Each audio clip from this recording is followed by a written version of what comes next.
Good morning, everybody, and welcome to our 12 o'clock session. We are very blessed today to have two incredible people with us. But welcome to Advertising Week Europe, if it's your first session today.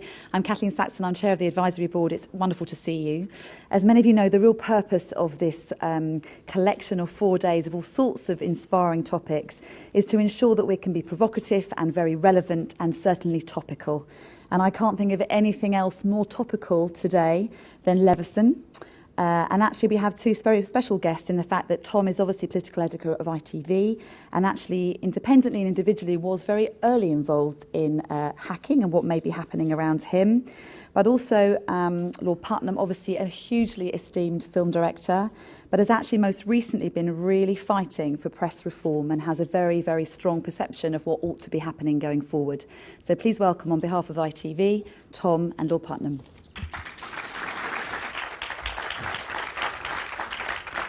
Well, thank you very much for joining us. Whoever did decide to have this session today has an apposite sense of timing. If they ever tell you to put your savings on black, do it, because they've obviously got a way of looking into the future. Yesterday, you will have seen, we had all the politicians who've been disagreeing for ages suddenly agreeing, and everyone's a winner. Well, we'll see about that. But as David says, this is a very, very important issue. It's a massive privilege for me to be sitting here talking to him in all kinds of ways. The son of a journalist, a man who's produced some of the great journalism movies, Defence of the Realm and The Killing Fields amongst them, two of the movies that actually got me into journalism. So here we are, completing the journey. A fascinating topic. David, Lord Puttnam, perhaps I could just ask you to set the scene to begin with. Why are you so passionate about this issue and where do you think we are with it? Well, let's make sure we're all on the same page, and I'm pretty confident about what I'm going to do. Anyone want to put their hand up who does not regard themselves as a Democrat? It looks as though we got unanimity there. Well, the important thing about my job, as you probably know, since leaving the film industry, is I deal in the media to a degree, and I deal in education, principally in education. And what I've come to realise, and I'll explain momentarily why, is that it isn't just a question of being a Democrat. We live in an informed, participatory democracy. All three of those words are really important. It's not just a democracy. We are required to participate in it, and we can only really participate in it if we go out of our way to be informed. We can't be informed unless the information that we're receiving is balanced, plural, comes from a number of sources, and that we have the intelligence to be able to disaggregate the lies from the truth. I've had an experience the last month. I've actually been away, but it didn't afflict me. I was in Burma when it was going on, of the most extraordinary disinformation, I was going to say misinformation, disinformation campaign that I've actually personally ever had to cope with, which came off the back of my putting an amendment down in the House of Lords to the defamation bill. Apparently, my amendment was an attempt to destroy freedom of expression as it has existed for the last 300 and more years. Which is just kind of rubbish. But I want to make two other points because they're important. 10 years ago, or 10 and 11 and 12 years ago, I spent 2 years of my life chairing the committee that created Ofcom. So I do know a bit about regulation, and I do know how very complicated it is to get regulation right.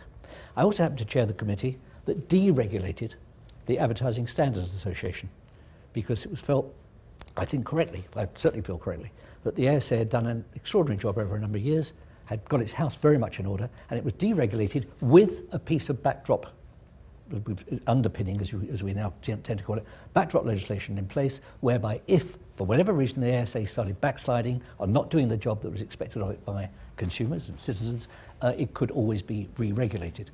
And so that's, if you like, the background. I come from a background whereby I passionately believe in free press. As I said, my dad was at AP most of his working life. I've done movies that I hope show that, and found myself, weirdly, I'd say, in a position of putting an amendment down which seems to have caused, well, quite a stir, and possibly even resulted in the in Monday night's or Sunday night's decision. Well, let's go perhaps a bit back to how you got interested in this. But just today, where do you think we are? Are you satisfied? Are you happy? Have you got what you wanted? I'm happy with one very important caveat. I think that it looks as though we got a result. I do not at all like the idea of the use of the Royal Charter. I don't like the idea of anything as important as this issue not going through Parliament being properly scrutinised and being put to a vote of both houses. That, for me, when I come back to the business of democracy, we live in a democracy, that is the very minimum we should expect from a piece of very, very important policy. I don't want to call it law, from a piece of very, very important policy that involves and engages with all of our lives. Well, of course, it's one of the discussions that risks turning everyone off all across the country. When is statutory underpinning, not statutory underpinning? Discuss. We'll come to that later. Yeah. But you were obviously very adamant from the start that this needed to be legally underpinned in some way to make it enforceable. Do you think the dab of statute they were talking about yesterday is sufficient to satisfy you on that regard? Probably. I think they've been quite ingenious. I think some credit to Oliver Letwin for inventing this Royal Charter mechanism. One question I asked yesterday when I got into the airport was, is this a precedent or is this a one-off? And I was absolutely assured, certainly by the leadership of my own party, that this is not a precedent, that Royal Charters would not be invoked to create law in future, because it is law, whatever way you want to dress it up. It's semantic. It is law, and there is a dab of statute. And why is the dab of statute there? Dab of statute's there is an attempt to enforce those newspapers that don't sign up to this process, well, not so much enforce them, actually apply a penalty to the newspapers that don't sign up to this concept. This morning, quite a few of the big newspaper groups seem to be keeping their powder dry. Where do you think they'll go, and what happens if they decide not to be part of this system? Well, it's a very, very important question. Do you remember that Cameron developed this argument that press legislation was for him crossing the Rubicon? Well, he's going to have a very big decision to make, because if a group of newspapers, we're looking this morning, I think, at 5 of them, of the owners, decide not to participate in something that government has decided is necessary, do you step back and say, well, what we're creating here is a state within the state, and we'll let the law decide on a case-by-case basis? Or do you say, that can't happen? Because for me, that would immediately cross any Prime Minister's Rubicon. You cannot have one group of organisations, people, within a state, deciding that they can challenge the law, they're perfectly entitled to challenge the law, but in the end, having challenged the law, in law, they've got to obey it. But if they decide to stay out of this system, presumably, as you were suggesting there, the sanction is that if they do fall foul of the courts in a libel case, they can get whacked with, they're called exemplary for those that don't know the detail. If you choose not to be part of this system and you are taken to court as a newspaper, the judge it's been indicated to the judge that he may award exemplary damages and costs, which basically makes it a very, very expensive exercise indeed, potentially. I mean, do you think that's enough? Is that the right sanction? I mean, ultimately, will that force everyone in? Chris, let me answer it another way. I spent 6 very happy years as Deputy Chairman of Channel 4, and we operated, as you do, under Ofcom, under a regulator. There was no occasion in those 6 years where I felt that Ofcom behaved badly. In fact, on one occasion, I actually thought they were remarkably lenient on one particular issue. No one that I worked with felt that they had difficulties. I've talked to Jon Snow about this, as whether he's ever felt that Ofcom has a chilling effect on the way in which the programmes run. It is just not the case. I think we're dealing here with a mindset, relatively old-fashioned mindset, that newspaper editors in Britain have been used to being kings in their own country. And effectively what they're asking for, and it's not an overstatement, is the right of kings. I mean, the last person to really make the claims that the papers are asking for was Charles I, and it didn't do his health any good at all. Indeed not. Would you accept, though, one of the arguments that newspapers put is that they look at Ofcom and they understand that television is able to do, but they would argue that they have freedoms that we don't have. So, to take one example, I mean, there's a question of political bias is one, but let's leave that aside because no one is suggesting that for newspapers. If you take the Daily Mail front page about the Lawrence killers, you might say it was a reckless thing to name them as, quotes, murderers. It's something that couldn't have been done in television because it wasn't supported by the underlying facts. We would simply never have attempted it. You may think that that's the wrong thing to do, but it's certainly a freedom the newspapers have that we don't possess. Would you acknowledge that? I would acknowledge it, but the problem is, with that freedom also comes the freedom to effectively accuse the McCanns of being complicit in the disappearance of their child. Those two, and you have to balance these off. Well, I'm giving a speech on Friday in Dublin. I'm developing an idea. I haven't, in a sense, I'm thinking on my bottom here, but I think it's a concept. We talk a lot about the duty of care, and we apply the notion of duty of care to hospitals and to the treatment of the elderly and treatment of our service personnel. But treatment of care, if you want to live in a sustainable society, has to run right across society. We have, whether we like it or not, we have a duty of care to each other. And the notion that a newspaper or a newspaper editor doesn't have a duty of care both to his or her readers, but also to the people they write about, is, to me, well, first of all, it's deeply antisocial, but I also think it's deeply anti-societal. And do you, one of the complaints, again, about just to treat this morning first, or to focus on this morning first, is that it's very complicated. You know, there's lots of flow graphs and there's various oversight bodies and all the rest of it. Are you convinced that this is the right solution in terms of, you know, what David Cameron has come up with and the other party leaders have passed through? Is it workable? Will it actually be effective in the way that Ofcom is? I mean, well, as you say, Ofcom does its job. This is my point, and James Langdale makes the same point this morning. Ofcom was the result of 2 years of intense thought. I chaired the pre-legislative scrutiny committee, sorry, that happens to be what it's called. That was a mix of Lords and Commons. Andrew Lansley was on it, a very, very impressive group of people. We really crunched the issues out. Mm-hmm. And then we voted among ourselves, the votes for them. All this is on part of the public record. No one has to do anything more than frankly, Google it up. But it took 2 years and then an intense parliamentary debate to get Ofcom on the statute book. A lot of very serious issues. For example, I think I mentioned to you outside, the Ofcom legislation is the only time in British legislation the word citizen is used. And we won that. We won that actually against my own Labour government because we argued that the rights of the citizen had to preempt the right of consumers, and that Ofcom's principal role was to look after the rights of the citizens. Well, I have no problem at all with a piece of legislation which requires that newspaper editors' principal responsibility is the rights of the citizens. Now, there are two ways of interpreting that. One is to ensure that citizens are well informed and promptly informed, and the other is to ensure that that is accurate and balanced in the way that you deliver that information. We've got ourselves in a very bad place. We should never have been here. And the tragedy for me is, I was thought about this last night, you know the song The Day the Music Died? Mm-hmm. Someone should rewrite the lyrics. We won't sing it, it's okay. No, someone should rewrite the lyrics in terms of the day the press died. Mm. And I think what they'll do is they'll go back to the day that Rupert Murdoch was given permission to buy the Times and the Sunday Times, and then proceeded to ignore the conditions that were attached to it. Mm-hmm. We basically have been in a very, very difficult place ever since. Prior to that, if you look at the Daily Telegraph or a Times or a Guardian, part of that, Guardian's still pretty good. Everything was clearly labelled: news, opinion, overseas. You knew what you were reading when you were reading it.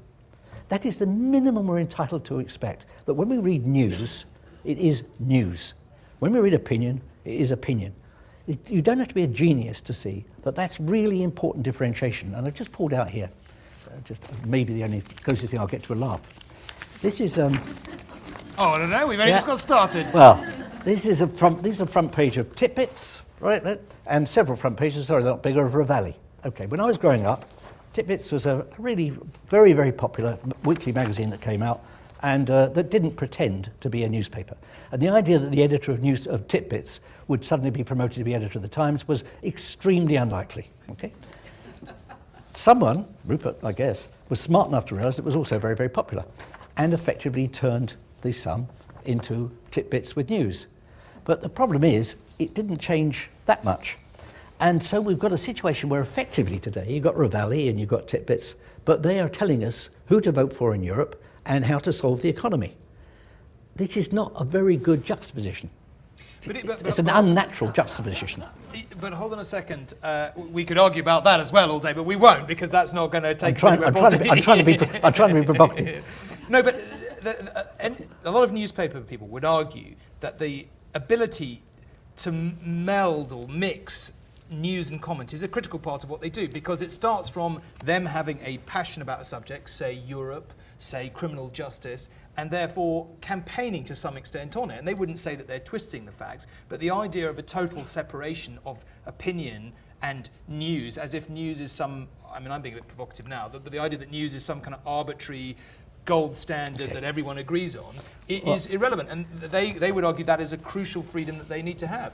You don't accept that? No, I think that news needs to be fact-based in order for you to make decisions based on what that news is telling you. I'm then perfectly comfortable to turn the page and discover what Will Hutton or some opinion of is of the news. And if I trust that person, I'm going to be extremely influenced by them. You develop those affections, if you like, for a journalist that you trust. But the differentiation is very important. And maybe one of the reasons I'm being a little more strident about this than I have been in the past is I read a lot of extraordinary ill-informed stuff particularly about the defamation bill, which you touched on earlier. Yeah. Not one person, as far as I could make out, that wrote the pieces, and some of them are very long pieces, had ever bothered to read either Hansard, the entire debate, not even the speech I made in setting down the amendment, or the reasons that lay behind it, or where it came from, or what it was designed to do, or the logjam, as Cameron now referred to it, the logjam that was intended to break.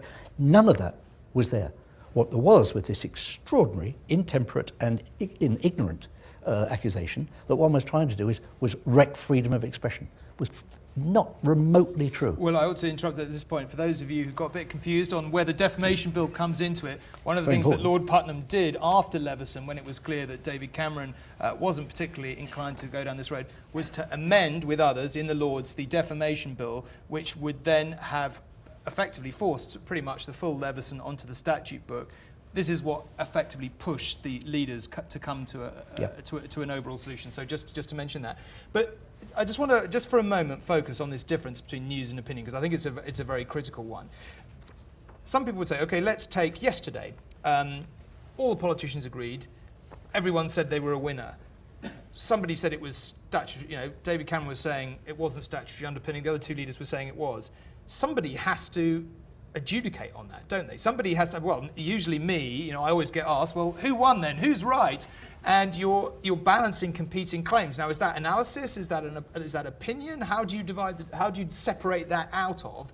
If all that we're doing is putting on the news, well, X said X and X said X and Y said something different, you're not necessarily helping your viewers much, aren't we? The guides to what is correct and what isn't. Well, I think you're already doing it fairly successfully. I mean, yourself and Nick Robinson do it very well, because what you do, certainly when I catch up there, is you present the facts, so you tend to have a bullet points of actually what was agreed. You then quite rightly cut to you, and you say, look, on balance, this is being spun. It's being spun by two different people. Cut to a minute of Cameron with his version, Clegg and Miliband with his versions, and you're absolutely at that point entitled to say, on balance, it looks as though the Tories have got away with this, or not. That's fine. But it wouldn't work if you didn't put up the bullet points as actually what occurred. So you see basically no real value in the freedom of newspapers to campaign on issues and to sort of move facts to suit their arguments in that regard? I've got no problem with newspapers campaigning on issues. Fun enough, I have problems sometimes when the BBC is stopped from doing programmes on climate change because that can be interpreted as campaigning. I mean, then you get into kind of weirdness as to what a campaign is. But no, I don't have any problem with that. What I have a problem is, and I really do actually, is a conflation of entertainment and news. I think it's dangerous. And I just came back from the States last night, and you turn on television news there, and it's almost impossible to wade through what is entertainment. They have it's very interesting looking at those programs. What's happened is, American television's a good example, they have no confidence in the audience's ability to stay with facts.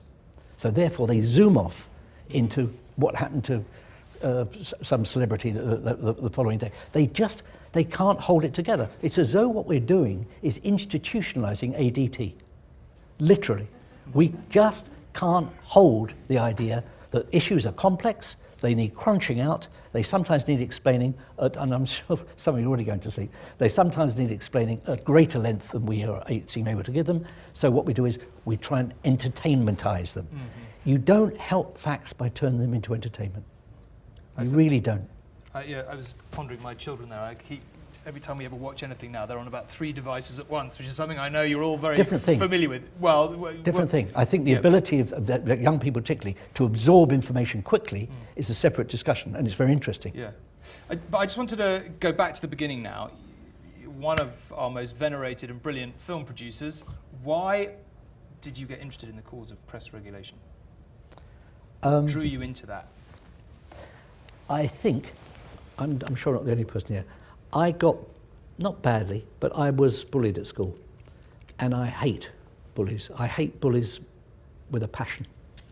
And I came to the conclusion, first time I was actually aware of it, 1980, I was teaching in Australia, teaching film.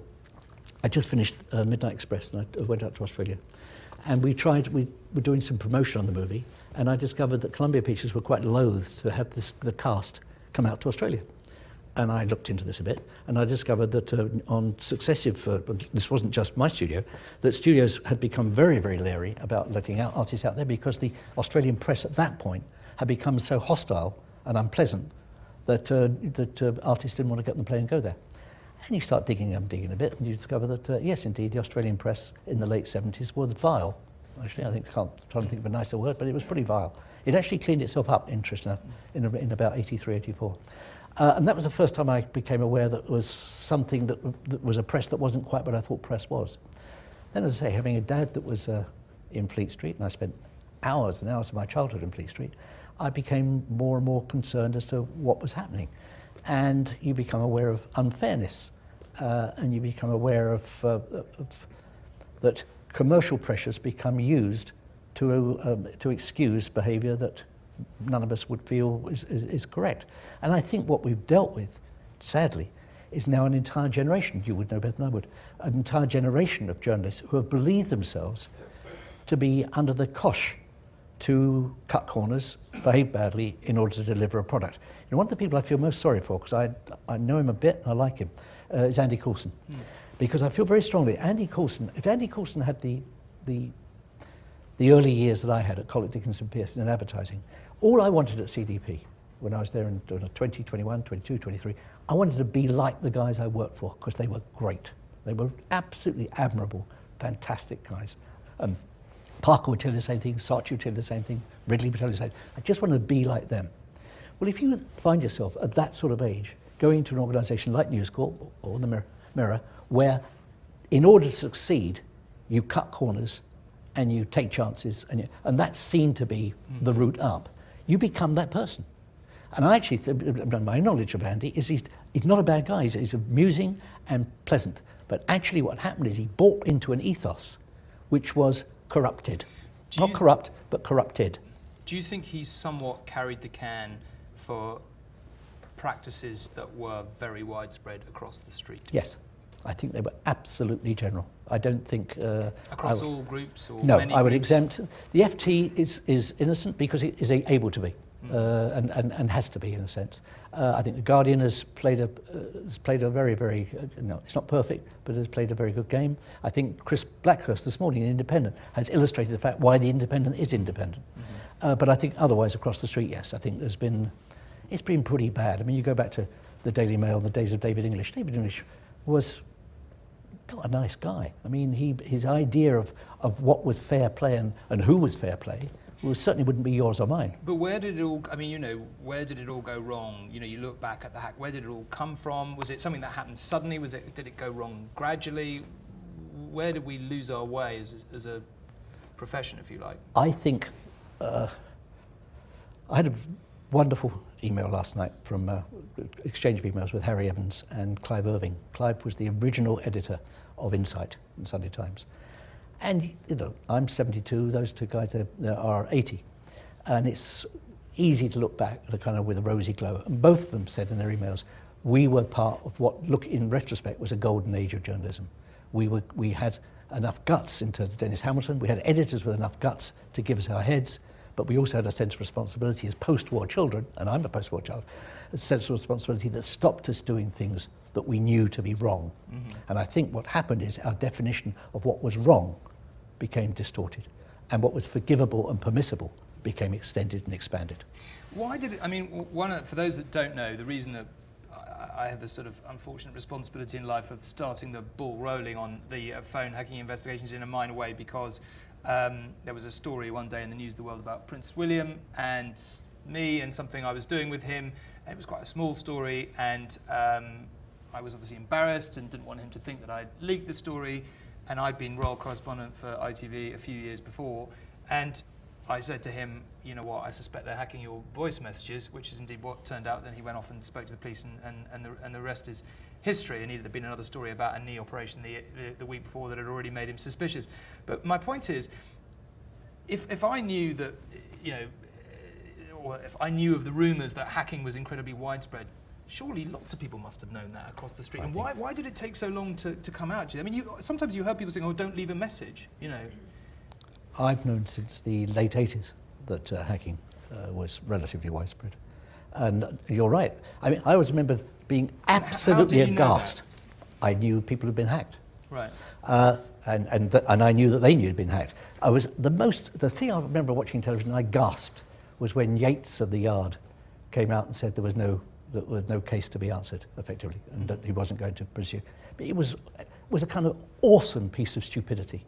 Interesting enough, I was at a gig the other day, we both were, at the 30 Club, where he conceded that actually he was dismally wrong, and it was a terrible mistake. But you knew it was a terrible mistake.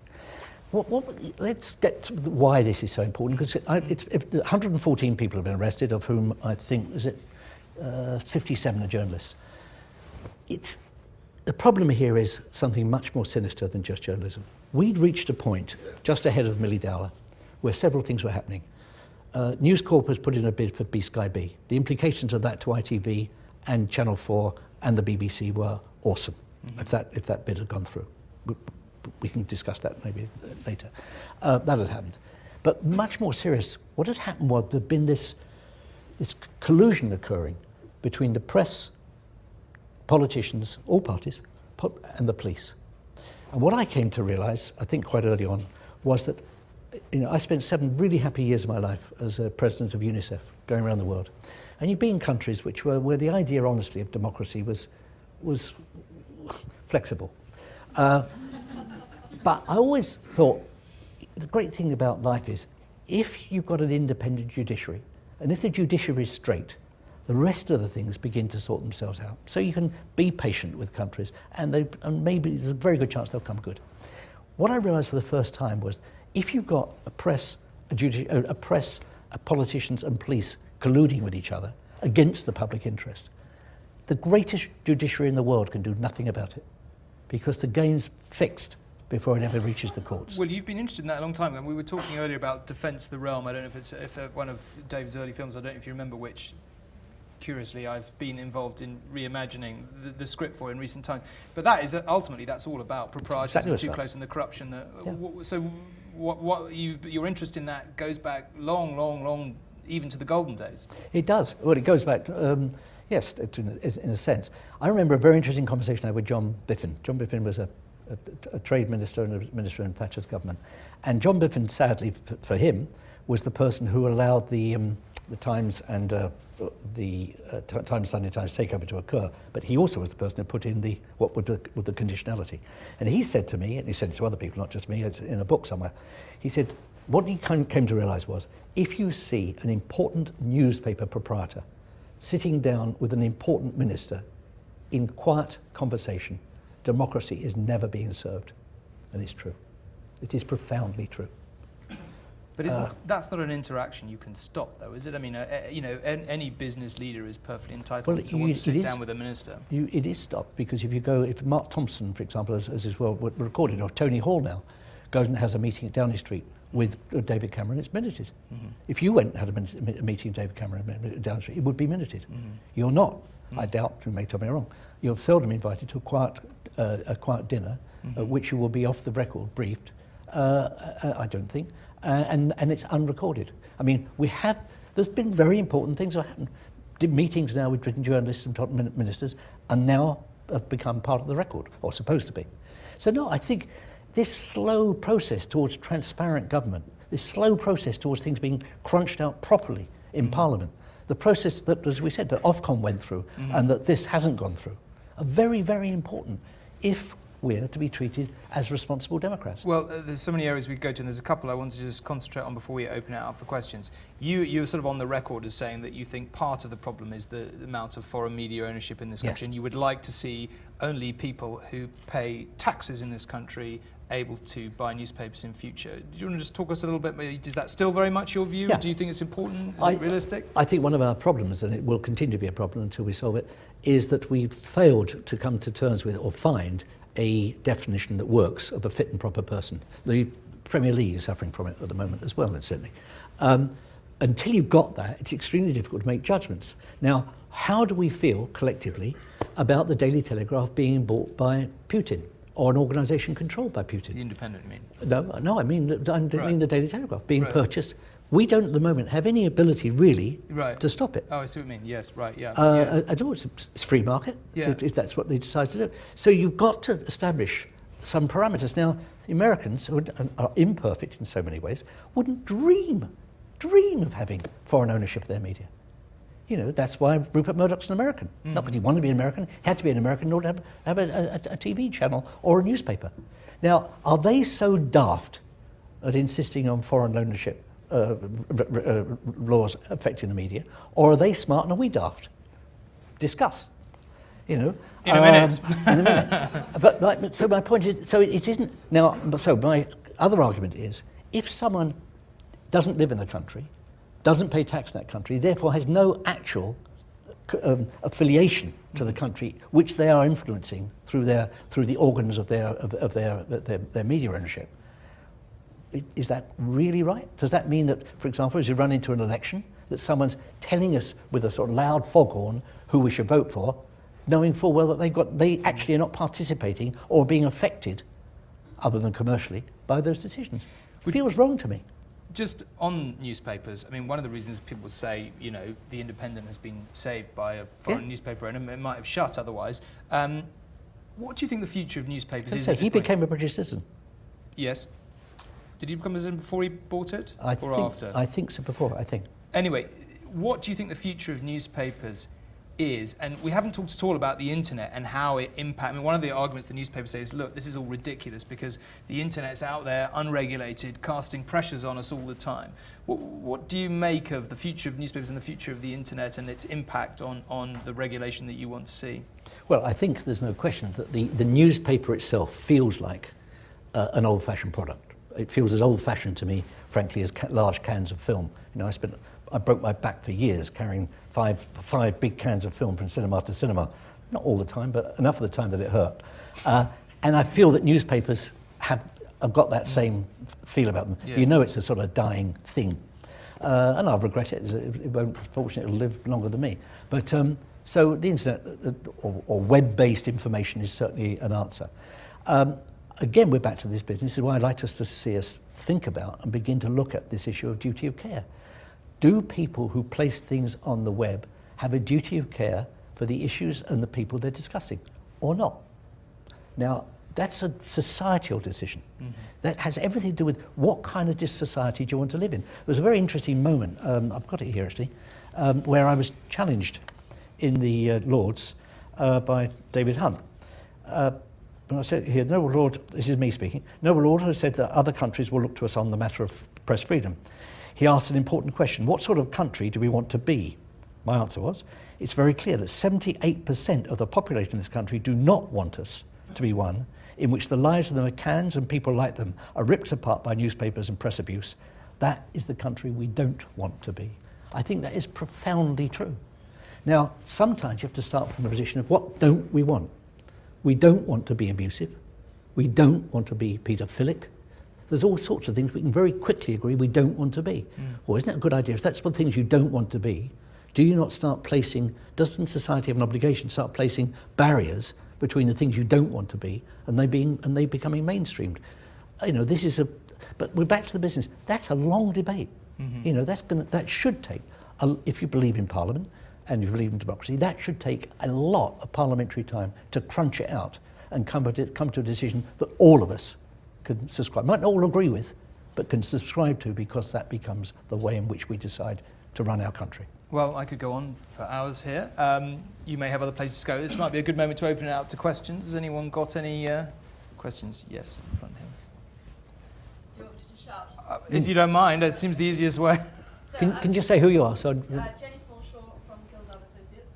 And my question is, it's fascinating, I love this concept of duty of care that we talked about this afternoon. Do you that Google show duty of care to their consumers, and how do you know that they do? And I mean specifically about their control of search and what news they're able to bring to our attention. Do you think there should be some level of monitoring of the way in which they're doing that? I do. I don't know whether they do. I know the Google people pretty well. For the most part, certainly the ones I know I like very much indeed. Their do no harm slogan is still their slogan. And I think it's not unreasonable for a society like ours to say, prove it. You know, you do no harm. We accept you wish to do no harm, but we're perfectly entitled from time to time to ask you to prove it. Absolutely. Gentleman on the right. Hi, Conor Dignam. I'm the publisher of Broadcast Magazine. Just a question really on, Lord Puttnam, massive admirer of many of the things you've done, including the creation of Ofcom and how that was done. But I just wonder about the way that this whole press regulation process has gone on, whether you're going to end up some nights lying awake in your bed, wondering whether you ended up with something you didn't quite imagine you would do. You started off saying, are we Democrats? And yet if you look at the states, the First Amendment, freedom of the press, it just seems to me that, and you've also said, are we, to a certain degree, you've also suggested we might be rushing this through, or that it hasn't gone through proper regulatory and parliamentary process. So I just wonder, are you concerned at all that this might backfire? That actually we might end up in a place where we don't have really freedom of press? And your comments about comment and news, I find that quite alarming in some respects, because do you think that consumers can't tell, readers can't tell what's news and what's comment? I'm absolutely sure they can't. And I think that at times they are absolutely being confused, sometimes deliberately. No, I don't think the idea of differentiating comment and news should be any problem at all for a serious medium. Really none. And I think it's terribly important. When you're reading anything, you do need to know how it's sourced, and you do need to know whose ideas these are. But can I come back to a much more fundamental issue? I have a starting point, maybe I should have said at the beginning. I passionately believe that freedom and democracy are fragile, really, really fragile. And in this sense, you're right, they do need protecting and defending.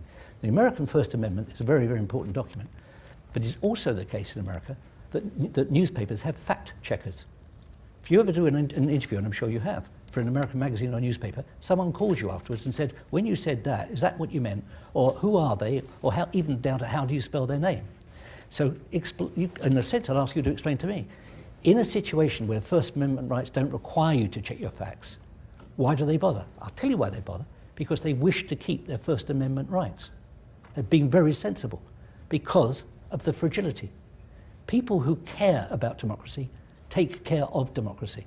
People who assume that democracy is there forever and whatever they do, however they trample all over it, it will still be there, are fools. And I completely accept that. I suppose from the counter-argument to that would be, good journalism will protect the rights of journalists.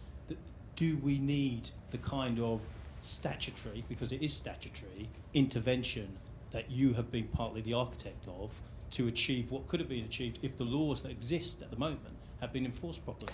One of my best relationships over the years, and I'm very proud of it, has been with the NUJ. I've never had a falling out of any sort with the NUJ. I've never had a falling out really with any unions. I'm an honorary member of my old union, Bector. The NUJ were as alarmed and concerned as I was at the way in which they were being required to operate. They were on the record. They've been bullied, they've been treated badly, they've been encouraged to do things that they certainly did not want to do. And if you look at the NUJ's code of practice, it's actually very good. It's very, very good indeed. Then you read across to the editor's code, and you begin to look at the discontinuities. So NUJ members, but you get the pity he's not here, the General Secretary of the NUJ would tell you that it's the NUJ that have been the principal sufferers through all of this. I don't know how many members, let's assume they all are.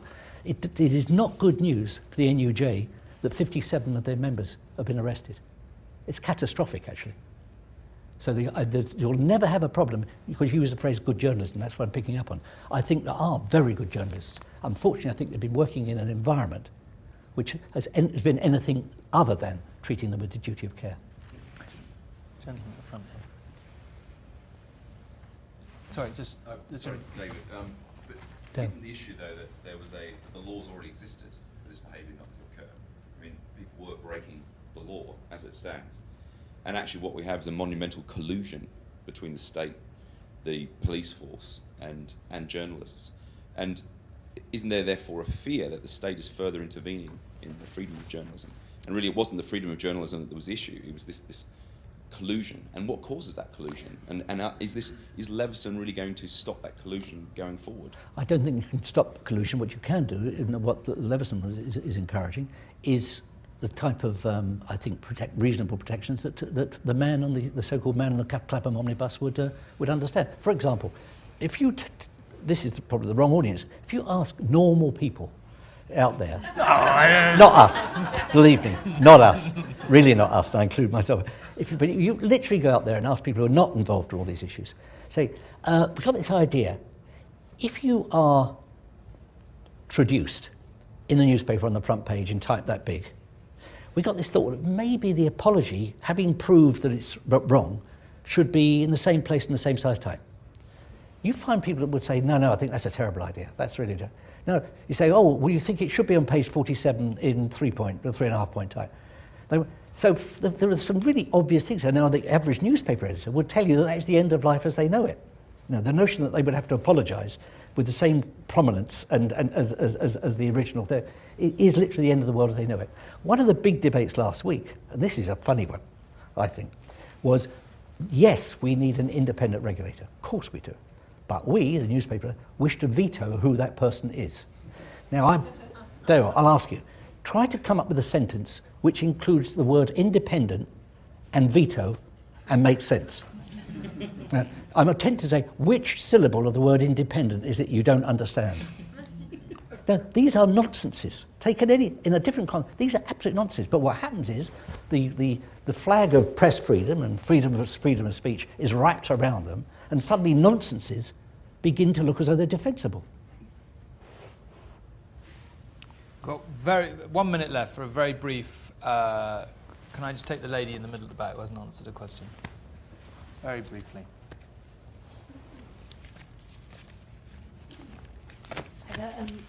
Is this on? Yeah. So right before he died, Dennis Potter, in about 1993, turned around to Melvyn Bragg and said, "Now, if I could call my cancer anything, I think I would call it Rupert. Now, we might be a long way off from curing cancer, but do you have any ideas?"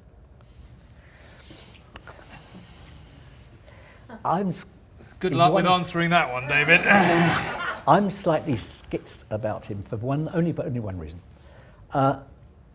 Murdoch's one of the very few big, serious businessmen in the world who has been as brilliant at defending a business that was failing as he was at building a business. And I never would take that away from him. I mean, that his business was on the rocks at one point, where he was overstretched. And he did a quite extraordinary job in managing to put it back on its feet again. And to be fair, he's put huge amounts of money into journalism. And I think the weird thing is, here's the strange thing. Have you ever read, and if you haven't, it's worth reading, the book, it's only a small book that his father wrote about Gallipoli, is a really moving, touching book. It's a piece of brilliant journalism. So here's the schizophrenic bit. He, I think, worships his dad. He, I think, loves the press medium, but somehow is incapable of disaggregating truth and societies, or what's best for society from all the rest of it. Weirdly, you know, Murdoch classically was quite left-wing at university, and that does happen to a lot of people who swing right across the spectrum. But the truth is, he's ended up in his 80s. He has this very strange face that looks like a testicle. I never quite understood. That's a statement of fact. Our lawyers just cut that bit out. It's look at it. Tell me if you don't come. Yeah, we're scrubbing that out. Tell me if you don't come to say clear. Thank you. And I wouldn't. And the truth is, he will pass on as I will pass on, and this battle will be waged 30, 40 years from now by other people with other opinions. We're out of time, I'm afraid. David, Lord Puttnam, that was a genuinely fascinating chat. I enjoyed it. I don't know whether you did, but thank you very much for coming to listen. Thank you.